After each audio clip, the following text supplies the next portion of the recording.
Shalom teman-teman PMP Tera, hari ini kita bertemu dalam satu sesi podcast yang sangat seru bersama Bapak Martin Clinton Tasima STMT PhD, di mana kita akan membahas mengenai bagaimana sih cara orang Kristen itu pacaran secara alkitabiah. Sebelumnya aku mau sapa-sapa dulu, bagaimana kabarnya Bapak? Sehat, baik, puji Tuhan. Nah, hari ini kita akan mulai membahas nih, Pak, gimana Alkitab itu ngajarin kita cara berpacaran. Nah, aku akan mulai dengan satu pertanyaan yang cukup klise sebenarnya, Pak. Dimana kan kita nggak nemu nih kata pacaran di Alkitab. Gimana caranya kita mengetahui seperti apa cara pacaran yang benar? Kenapa kita harus pacaran gitu? Kenapa kita harus pacaran? Mungkin main reasonnya, kalau dari aku sendiri, based on apa yang aku baca, harusnya itu merujuk kepada pada akhirnya seseorang akan menikah. Iya, benar. Tapi aku nggak setuju dulu nih kalau pacaran disebut sebagai latihan pranikah. Sama sekali nggak. Tapi maksudku adalah pacaran itu jadi momen seorang pria, seorang wanita itu mengenal lawan jenisnya untuk tahu kelemahannya, untuk tahu keberdosaannya, untuk tahu keberhalaannya terhadap hal-hal lain, sehingga mereka saling mengingatkan satu sama lain. Dan harapannya, kalau mereka sudah kenal, saling mengingatkan, mereka terbiasa untuk menajamkan satu sama lain sebagai laki-laki dan perempuan yang belum menikah gitu ya, lawan jenis pertemanan gitu. Iya, benar. Sehingga kalau mereka sudah tahu cara menajamkan satu sama lain, kebiasaan ini akan dibawa harapannya ketika mereka menikah. Jadi goalsnya, ujungnya adalah memang menikah. Jadi kalau memang pacaran tapi goalsnya tidak menikah, juga sebenarnya salah. Contoh nih, misalnya pacaran tapi mereka bahkan tidak punya komitmen. Kita nggak usah nikah ya, kita stay pacaran aja. Kan pacaran nggak apa-apa. Kita pacaran seumur hidup sampai umur 50. Ya itu salah juga. Jadi sebenarnya goalsnya tadi, ketika mereka mau belajar untuk menajamkan satu sama lain, mengkoreksi satu sama lain, dan proses ini akan terus dilanjutkan di jenjang yang lebih lagi, sehingga pada akhirnya pernikahan mereka adalah pernikahan yang alkitabiah, yang memang seperti perjanjian Kristus dengan umatnya, sebagaimana Kristus juga dianggap sebagai grooms and brides di dalam Alkitab gitu. Itu goalsnya, poinnya mau kesana sih. Basicnya itu ya. Berarti masa pacaran itu berarti masa pengenalannya dulu, Pak? Masa pengenalannya dulu, masa untuk terbiasa. Sama kayak teman sebenarnya. Sama kayak teman, biasa untuk menajamkan satu sama lain, biasa untuk bertumbuh, biasa untuk mengoreksi. Sebagaimana Dion punya teman cowok, tapi dalam hal ini dia cewek. Dan lebih terbuka, lebih jujur dalam hal kegagalan, kejatuhan, sehingga rutinitas ini tuh menjadi hal yang biasa mereka lakukan dan mereka sama-sama bertumbuh. Berarti bagaimana dengan orang-orang yang berpikir kalau pacaran itu sebenarnya adalah satu cara untuk mengimpresi lawan jenisnya seperti itu, Kak? Karena kan kita sekarang lagi bahas sesuatu kalau ternyata dalam pacaran kita jujur mengenai keberdosaan kita, mengenai keberhalaan kita. Tapi ada orang yang mikir, aku harus pacaran dengan dia tuh harus kelihatan mengayomi, kelihatan independen. Itu kira-kira bagaimana, Pak? Coba kita ambil praktek nyatanya. Misalnya seorang cowok, dia being attractive sama cewek, tujuannya tadi untuk mengimpress. Gitu juga si cewek, tujuannya dia mungkin dandan, dia mungkin makeover, sesuai dengan sesuai dengan mungkin preferensinya si cowok. Kalau itu yang dilakukan, sorry to say nih, menurutku tuh nggak biblical.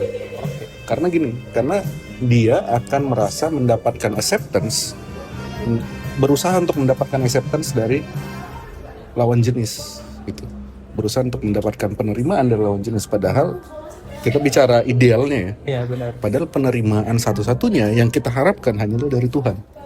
Sehingga kalau pacaran didasarkan dengan tapi ini hal-hal yang mungkin bagi dunia tuh awam banget ya.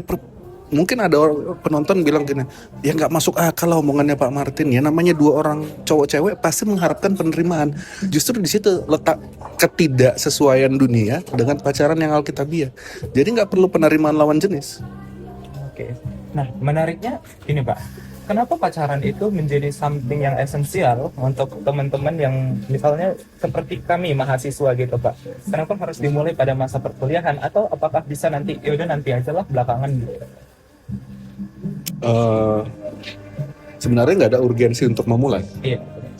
Urgensi memulainya, 17 tahun atau 18 tahun, sebenarnya nggak ada urgensinya sampai memang Tuhan tempatkan feelingnya dan kita percaya Tuhan berdaulat untuk memberi kita Roh Kudus menuntun kita untuk kayaknya aku harus tahu orang ini lebih deh, karena aku rasa aku mau belajar tentang hidupku sendiri dari orang ini. Loh, ini agak membingungkan ya, mau tahu hidupku sendiri dari orang lain.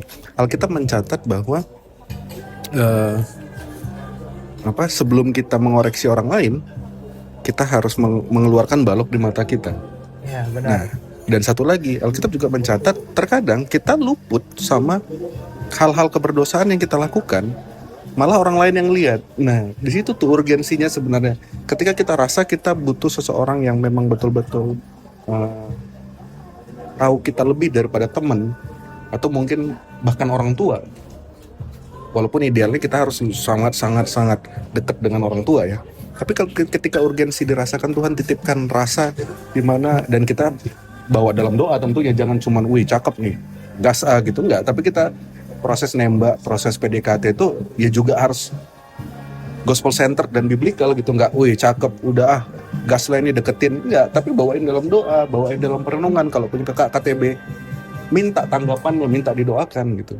Dan pada prosesnya itu jalan terus, smooth terus, artinya kita berpengharapan bahwa memang ini adalah kehendak dan kedaulatan Tuhan atas kita. Mungkin akan banyak orang yang bertanya seperti ini Pak, bagaimana cara kita tahu kalau pasangan kita itu benar-benar yang dari Tuhan gitu? Karena seringkali kadang orang mikir, benar gak ya dia dari Tuhan, atau kok sepertinya kayak gak cocok seperti itu Pak? Pertama, kalau kita mau tanya itu dari Tuhan atau enggak, kita harus tahu dulu Tuhan maunya kita berelasi seperti apa. Yang kedua, Tuhan maunya kita hidupnya seperti apa, dan standar idealnya seperti apa. Jadi kalau mau tahu pacaran ini dari Tuhan atau enggak, tapi kita sendiri belum tahu Tuhannya seperti apa, atau kasarnya nggak usah pakai bahasa klise lah, bilang mau menguji apakah pacarku dari Tuhan, tapi dia sendiri tidak dekat dengan Tuhan, sulit kan? Jadi itu dulu step satunya. Tapi kalau mau ditanya kriteria metriknya seperti apa, sebenarnya tidak ada spesifik khusus gitu ya. Tapi kita bisa lihat gimana dia manusia dengan manusia lain berelasi, saling mengasihi. Lalu hal-hal seperti misalnya kalau aku bisa buka kayaknya dari tadi kita nggak ada buka Alkitab. Misalnya kalau aku boleh buka kita ambil Matius 22 ayat 37 deh. Kasihlah Tuhan Allahmu dengan segenap hatimu dan segenap jiwamu dan segenap akal budimu. Lalu di situ ada manusia. Tapi urutannya kan Tuhan dulu kan. Iya benar. Maka ketika kita mencintai manusia tanpa mencintai Tuhannya, kita akan menganggap pacar kita sebagai berhala. Oke. Itu nanti kita bahas. Tapi metrik yang kedua adalah mungkin 1 Tesalonika 5 ayat 11. Karena itu kuatkanlah hatimu seorang akan yang lain, dan bangunlah kamu akan yang lain seperti yang memang kamu lakukan. Jadi metrik pertama, apakah kita saling membangun dalam relasi itu? Apakah kita seimbang dalam hal dalam hal apapun lah misalnya. Tapi bukan berarti seimbang dalam hal harta, dalam hal misalnya penampilan, fashion, IPK, enggak. Tapi salah satunya adalah dalam hal aspek esensial, dalam hal iman. Aspek esensial ya Yon, bukan gereja ya. Esensialnya adalah sama-sama percaya bahwa mereka telah ditebus dan mereka sebenarnya nggak layak di hadapan Tuhan, tapi Tuhan Yesus Kristus mati di salib menebus mereka. Itu kalau mereka dua-dua paham dan sepakat dengan hal itu, artinya itu udah metrik yang awal yang baik. Tinggal jalan terus aja. Lalu bagaimana dengan orang-orang yang contohnya salah satunya saja yang paham akan hal ini Pak? Apakah lebih baik untuk saling menuntun atau biarkan salah satunya menemukan kebenaran itu terlebih dahulu? Boleh dispesifikin nggak contoh detail? Contohnya bagaimana ya? ada satu orang yang katakan dia seorang pelayan Tuhan yang benar-benar mempelajari Injil. Ternyata pacarnya tidak mengenal Injil sama sekali. Pacarnya, pasangannya. Iya. Apakah si pelayan Tuhan ini harus membawa pacarnya ini kembali kepada Tuhan, membawa pengenalan kepada Tuhan dalam masa mereka berpacaran, atau dia membiarkan dulu, pelajari dulu, baru nanti kalau sudah mengenal baru pacaran? Nah, kalau kita baca misalnya di Kejadian 1 ayat 27 deh. Maka Allah menciptakan manusia itu menurut gambarnya, menurut gambar Allah diciptakannya dia, laki-laki dan perempuan diciptakannya mereka. Kita fokus ke menurut gambar Allah, imago Dei. Artinya kodrat penciptaan itu kan sempurna, perfect. Iya benar. Tapi walaupun si cowok, katakan oleh si cowok paham banget sama Injil, hafal Alkitab, Kejadian ke Wahyu, tapi yang satu lagi ceweknya misalnya ya gereja juga pasca Natal doang gitu. Pada akhirnya kan dua-duanya kan sebenarnya masih korup kan, masih jauh dari imago Dei tadi kan. Iya benar. Justru hubungan itu sebenarnya mereka sama-sama melihat ke imago Dei tadi dan berusaha menuju ke sana. Kalau ada yang kapasitasnya, mungkin aku bilang gini deh, mungkin si cowok ibarat kata botol 1 liter gitu. Kapasitasnya dikasih Tuhan, dipercayakan Tuhan lebih. Justru aku malah mikirnya gini, memang jalan kedaulatan Tuhan untuk mempersatukan mereka supaya si cowok bisa menumbuhkan si cewek gitu ya. Lalu si cowok gak bertumbuh dong gitu. Pertanyaannya kan gitu. Ya, si cewek terima banyak, diajarin firman, diajarin cara hidup yang sesuai Injil dan lain-lain sama si cowok. Tapi si cowoknya nerima dari siapa dong gitu. Nah, kalau kita muncul pikiran gitu, sebenarnya kita sedang mengambil kreditnya Roh Kudus di hati kedua-duanya. Contoh gini, seberapa jago pun si cowoknya tentang Bible, tapi kalau Roh Kudus nggak bekerja di hati si cewek, ya mustahil ceweknya bisa. Pada akhirnya kan, long story short, pada akhirnya kan yang mengisi kepala kita tentang kebenaran firman bukan cowok atau ceweknya, tapi kan Roh Kudus. Jadi kalau kita bilang benar, kan Tuhan bilang sebelum Yesus sebelum terangkat ke surga, dia bilang dia akan memberikan seorang penolong kan, Roh Kudus itu. Jadi sangat kejam, sangat kasihan Roh Kudus diambil kreditnya, bilang si cowoknya yang ngajarin terus. Enggak loh, si cowoknya pun akan belajar dari si cewek, karena Roh Kudus akan menuntun berdasarkan kisah-kisah yang mereka alami. Si cowoknya pun akan mungkin ngajarin. Aku mungkin boleh cerita gini, aku sama Rosi misalnya, istri ya, bagi yang nonton cuman mungkin nggak tahu, istri saya gitu. Mungkin secara teologi, secara apa ya, aku sering pakai istilah ortodoksi, secara pengetahuan tentang Alkitab mungkin aku lebih, karena aku lebih banyak buka buku. Tapi pada akhirnya setelah kami menjalani pernikahan 5 tahun 6 tahun, aku mungkin secara intelektual, teologis, kekristenan jago banget, tapi masalah hati, kepekaan bahwa Tuhan itu benar-benar dekat, benar-benar sayang, benar-benar ada di dekat kita, itu kalah sama Rosi. Sehingga kalau orang lihat, wih si Martin ngajarin teologis banget ya tentang perjanjian lama, tentang tabut perjanjian, tentang gimana Musa dan penerusnya dan Harun dan sampai bangsa Israel dijajah oleh bangsa-bangsa lain, di mana covenant itu ada. Kayaknya banyak ngajarin Rosi gitu, tapi pada akhirnya enggak. Mungkin aku ngajarin dia di hal itu, tapi aku belajar untuk melihat Rosi mungkin nggak begitu banyak beri aku knowledge tentang teologis, tentang pengetahuan Alkitab gitu ya. Tapi dia ngajarkan aku melalui Roh Kudus, maksudnya tadi kita ceritakan sebenarnya Roh Kudus yang memampukan, tapi melalui Rosi aku belajar bahwa ortopatinya untuk melihat gimana dia bisa ngerasakan Tuhan tuh benar-benar dekat dengan dia. Yang aku sendiri sangat sombong mungkin dengan pengetahuan teologisku, sehingga aku lemah dalam hal merasakan. Oke. Ini agak panjang bagian ini. Nah, tapi bagaimana dengan tadi kita bahas Pak mengenai kalau cowoknya yang benar-benar mengenal Injil, sementara ceweknya nggak terlalu lah, katakan gerejanya sekali setahun gitu. Nah, bagaimana dengan yang beda agama Pak? Kan kita sepakat nih kalau yang beda agama tuh oke, kita nggak setuju untuk hal tersebut. Tapi saya sering dapat alasan seperti ini dari teman-teman saya. Ya, kalau saya pacaran sama dia, saya bisa menarik dia kepada Tuhan. Ada benarnya, tapi in a certain way. Kita jelasin ya. Pegang satu statement pertama dulu. Pacaran beda agama. Nggak usah bahas sumbernya dulu. Pegang dulu kata-kata saya. Pacaran beda agama tidak boleh. Titik. Ya. Lalu pertanyaannya, boleh dong kalau tujuannya nanti dia ngebawa. Nah jangan pacaran dulu kalau gitu. Terus pertanyaan kedua, memang agama itu apa sih? Artinya kalau definisi orang berarti harus KTP-nya Kristen dulu. Atau mungkin statement ini kita ubah, bukan pacaran beda agama itu tidak boleh, tapi pacaran beda keimanan itu tidak boleh. Bisa jadi loh, ceweknya Kristen, dari lahir Kristen, dibaptis, orang tuanya bapak ceweknya pendeta, tapi ceweknya mungkin masih hidup dengan usaha sendiri, masih berjuang untuk berbuat baik dengan alasan pengen masuk surga. Berbuat baiknya didasarkan alasan karena dia nggak yakin Tuhan Yesus 100% menebus dia. Oke. Jadi secara agama Kristen kan? Benar. Dibawa nikah ke gereja boleh ya? Boleh. Karena satu agama ya? Iya benar. Tapi itu pun menurut Alkitab enggak. Oh, ayatnya mana? Ayo kita lihat. Kita coba lihat di, bentar ya, agak-agak browsing ya. Adik editor boleh nge-cut. Ya, kita baca di 2 Korintus 6 ayat 14. Aku bacain aja.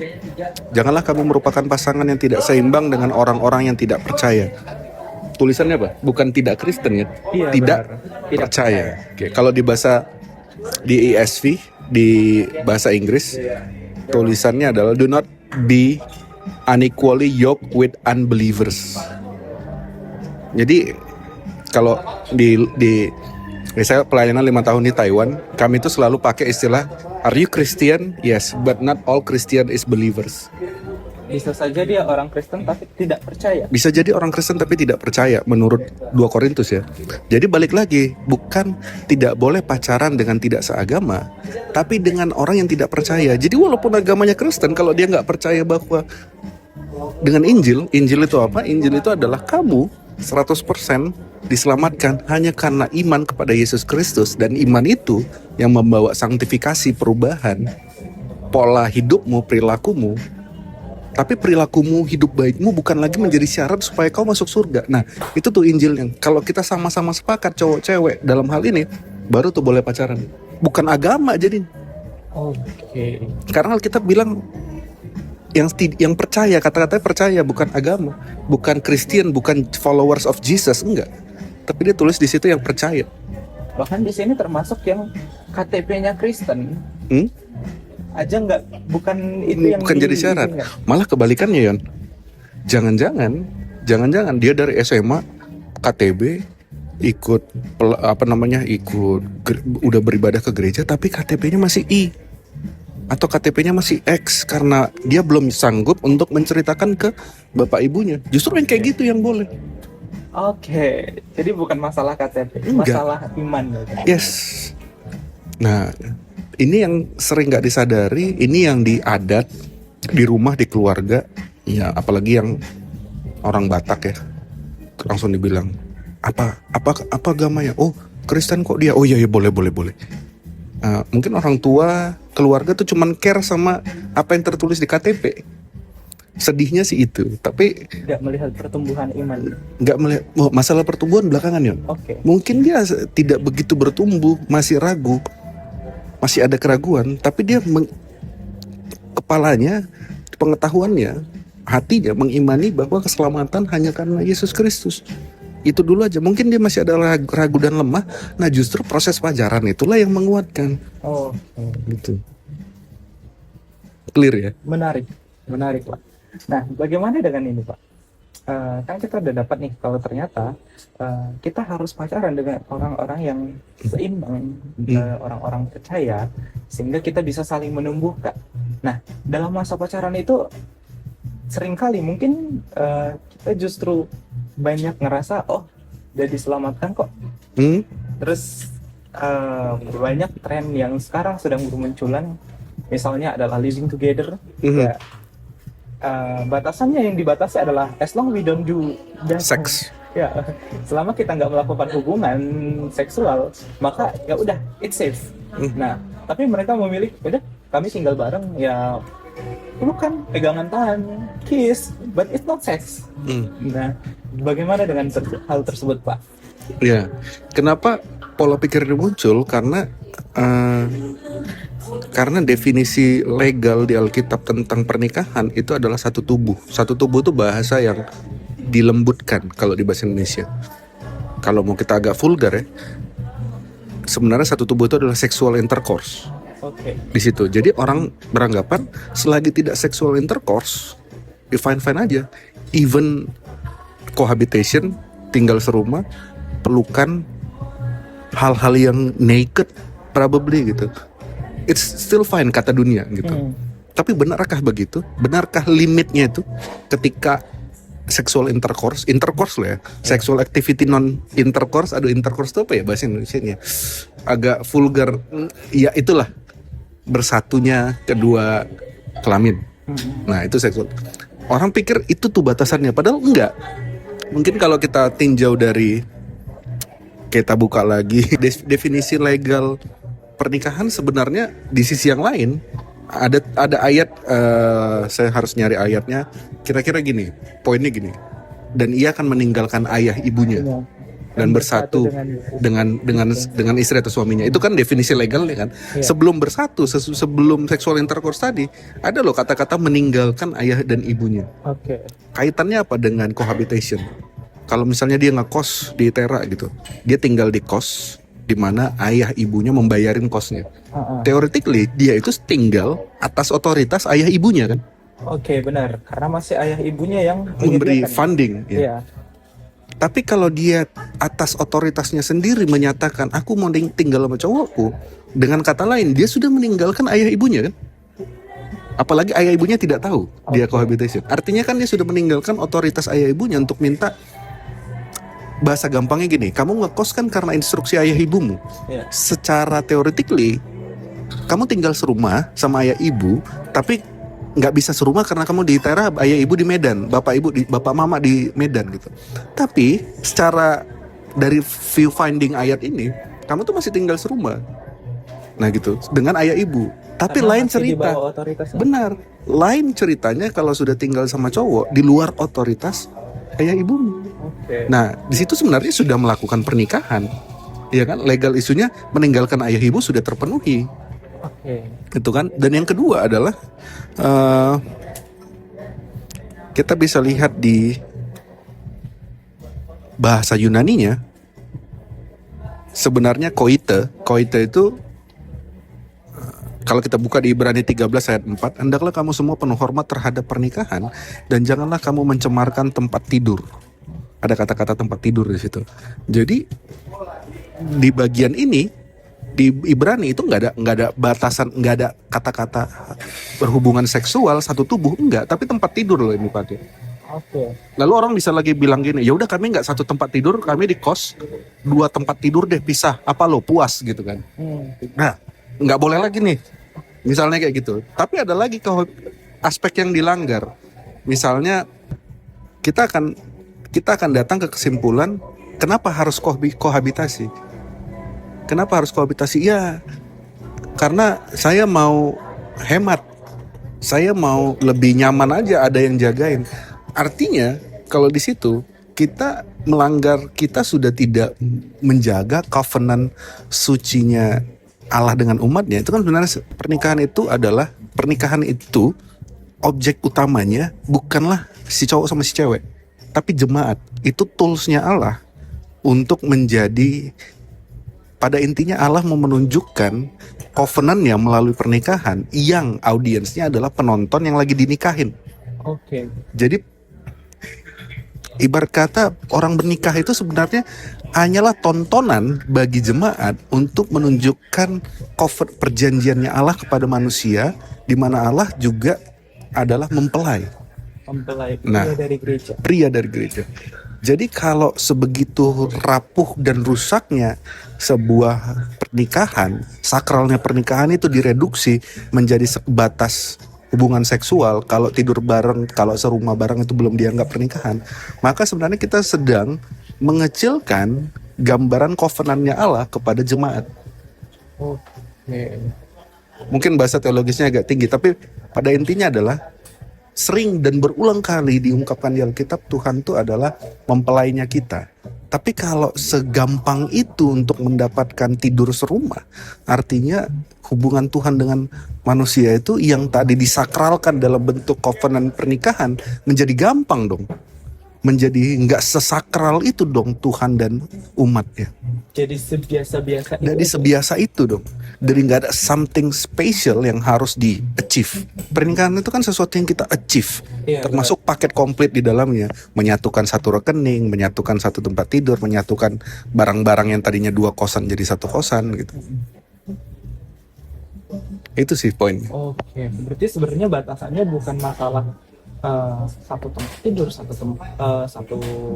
kamar, tapi sebenarnya adalah bagaimana kita menjaga pernikahan itu adalah seperti apa yang Allah inginkan. Betul.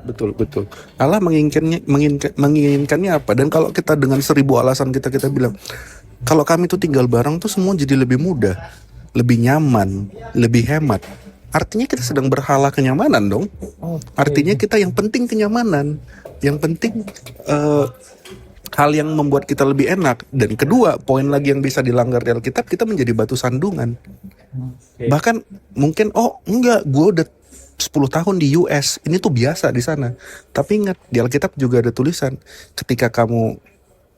Paulus bilang ketika kamu menjadi orang Yunani, jadilah seperti orang Yunani.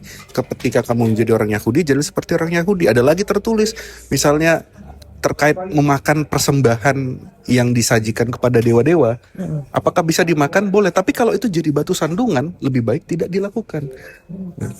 Boleh, misalnya, kalau kamu udah terbiasa gitu, ya fine-fine aja, bokap nyokap gue oke kok tinggal, ya, tapi kamu tinggal di komunitas, di lingkungan yang nggak gitu. Jadi jangan jadi batu sandungan. Sebagaimana orang-orang yang boleh makan sesajen di Alkitab tertulis ya, boleh nggak makan sesajen? Boleh. Tapi kalau gara-gara itu lu diliatin sama tetangga-tetangga, ih kok makan sajen sih? Iya, kata Tuhan Yesus boleh kok, boleh. Tapi itu jadi batu sandungan jadi orang. Dengan begitu orang tidak akan melihat value Kristus di dalam. Ini menarik sih Pak, karena seringkali kita mikirnya, oh ya udah, gue juga yang ngelakuin gitu, orang lain juga dalam tanda kutip gak membiayai, tapi ya pada akhirnya kita menjadi batu sandungan karena kita melakukan itu, dan itu ternyata gak sesuai dengan apa yang Injil katakan. Injil katakan, namun hidupmu bukanlah milikmu lagi. Jadi kalau ini hidup gue kok, ya udah di situ aja titik. Ini hidup gue kok, bukan hidup lo, salah. Hidupmu hidup Kristus. Kalau kita sanggup berkata, ini hidupku, jangan atur gitu. Enggak, kau udah ditebus. Yang namanya hamba ditebus sama Tuhan, maka itu jadi hamba itu hidupnya milik Tuhan itu. Misalnya seorang pekerja buruh upahan, hamba Tuan A gitu ya. Saya lebih kaya daripada Tuan A. Saya bayar nih tebus hamba. Hamba itu jadi milikku. Hamba itu nggak boleh bilang hidup-hidup gua kok. Lah enggak lah, orang lu ditebus. Nah kalian mau merasa ditebus dosanya atau tidak? Kalau kita bilang ya hidup-hidupku kok, artinya ya udah berarti tanggung dosa lu sendiri. Jangan minta Yesus tanggung dosa lu.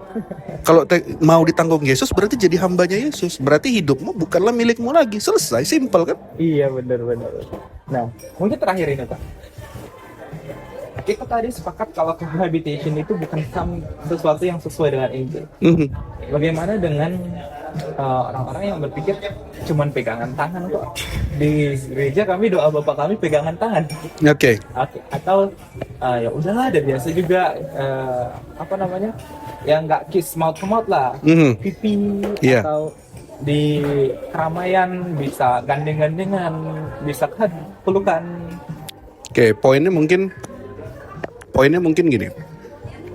Karena saya memulai pelayanan di negara yang culture-nya tuh orang US. Oke. Biasa banget. Bahkan misalnya ada yang lagi sedih gitu ya, cowok cewek itu, ceweknya sedih di gereja nih, mungkin dicium di depan orang, dan itu biasa banget. Tapi saya akan mau pakai poin tadi, apakah itu sesuatu yang lumrah di komunitasmu atau kamu menjadi satu batu sandungan untuk orang lain? Expressing love ragamnya bebas, tapi ketika itu menjadi satu batu sandungan, misalnya bahkan di zaman Alkitab, di era-era Yahudi, di Perjanjian Baru, mungkin bertemu saja, bertemu nongkrong makan bareng, Yusuf sama Maria nongkrong bareng gitu, akan dibully habis-habisan sama warga. Jadi sesuaikan konteksnya. Konteks kita yang paling wajar apa? Udah. Jadi kita nggak jadi batu sandungan untuk orang lain. I know mungkin di US pelukan biasa, ya nggak apa-apa. Kalau memang di US gandengan tangan nggak apa-apa. Kalau memang komunitasnya memang menganggap value itu tidak menjadi batu sandungan bagi mereka. Tapi kalau jangankan sekarang kita mungkin oke ya makan bareng, Iya, benar. cowok cewek Sabtu gitu. Tapi kalau konteks komunitasnya kayak di zaman Perjanjian Baru, nggak usah kan makan bareng, satu dekat gini doang makan bareng lah, selesai, itu udah dikecam itu. Ya lebih baik jangan. Jadi lihat konteks kita gitu. Kalau kalian tinggal di satu suku pedalaman Kristen yang misalnya orang-orangnya akan tersinggung ketika cowok cewek berada dalam satu ruangan, ya jangan gitu. Bukan karena itu menyelamatkan kita, bukan karena kita mau value kita lebih baik, lebih diterima oleh masyarakat, enggak. Tapi supaya kita bisa menyampaikan kabar kebenaran Injil dan diterima, dan sikap kita tidak menjadi batu sandungan, tidak menjadi blocking untuk kita dipakai Tuhan memberitakan firman di situ. Se-holy itu loh reasonnya. Contoh praktek ya, sedikit lagi. Mungkin mereka sama sekali tidak nafsu, tidak saling punya lust, tapi gandengan tangan. Tapi gara-gara gandengan tangan itu, teman-teman Kristennya di kelasnya mungkin ngelihat, pacarannya gitu amat sih, berlebihan. Padahal mungkin mereka biasa tinggal di Eropa. Ini tuh memang udah act of physical touch gitu. Mungkin gitu, tapi orang menganggapnya gitu. Sehingga ketika orang-orang ini mungkin mau memberitakan kabar keselamatan di Injil, orang akan ngelihat, Allah, hidup lu aja nggak bener, Allah, lu aja nggak bisa ngargain kita. Akan jadi blocking gitu. Yang kembali lagi, apakah sebenarnya semua hidup kita dan gerak-gerik kita, bahkan ketika saya nge-tag podcast, saya megang gelas ini, apapun yang kita lakukan haruslah memuliakan Tuhan. Karena dalam hidup kita, dalam pekerjaan kita, sebenarnya kita tadi hambanya Tuhan, sehingga harus memuliakan Tuannya gitu. Kalau dengan attitude atau cara itu memang Tuhan tidak dimuliakan, jangan lakukan. Sesimpel itu sih.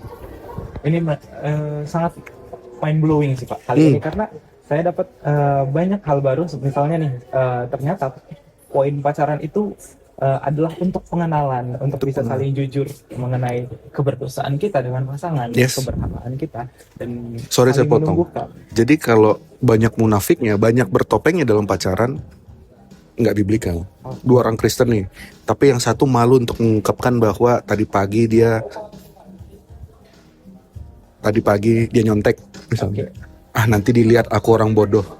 Di situ sebenarnya pacarannya sudah tidak sesuai dengan firman Tuhan. Terbukalah dengan semua dosa yang kamu lakukan satu sama lain, saling mengaku dosa di hadapan Tuhan, saling mengingatkan, saling bertumbuh, saling menunjuk balik bahwa Kristus sudah menebus kita, saling mengingatkan dan saling bertumbuh. Oke.